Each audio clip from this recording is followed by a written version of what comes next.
నేను మీ రియాజ్. అనకాపల్లిలో ట్రాన్స్జెండర్ కమ్యూనిటీకి సంబంధించిన దిలీప్ కుమార్ అలియాస్ దీపుని దుర్గా ప్రసాద్ అలియాస్ బన్నీ అతి దారుణంగా చంపడం జరిగింది. వీళ్ళిద్దరూ ప్రేమించుకొని గత 4 సంవత్సరాల నుంచి ఒకే ఇంట్లో కలిసి ఉంటున్నారు. దీపుని అతి దారుణంగా ఎందుకు చంపాడు అంటే, బన్నీ వేరే అమ్మాయిని ప్రేమిస్తున్నాడు. ఆ అమ్మాయిని పెళ్లి చేసుకుందాం అనుకున్నాడు. ఆ విషయం దీపుకి నచ్చలేదు. వీళ్ళిద్దరి మధ్యలో గొడవ హత్యకు దారితీసింది.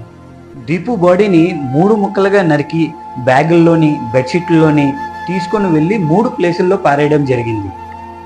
ఇదే విషయం ఒక అబ్బాయికి కానీ అమ్మాయికి కానీ జరుగుంటే సమాజం కానీ ప్రభుత్వం కానీ పోలీస్ వ్యవస్థ కానీ వేరేలాగా స్పందించేదేమో.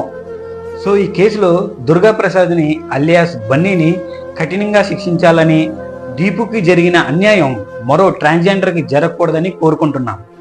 ఈ వ్యక్తిని కూడా ఇలాగే ఉరి తీయాలి. వెంటనే మా డిమాండ్ ఏంటంటే ఆ అబ్బాయికి ఉరి తీయాలి, లేదంటే మా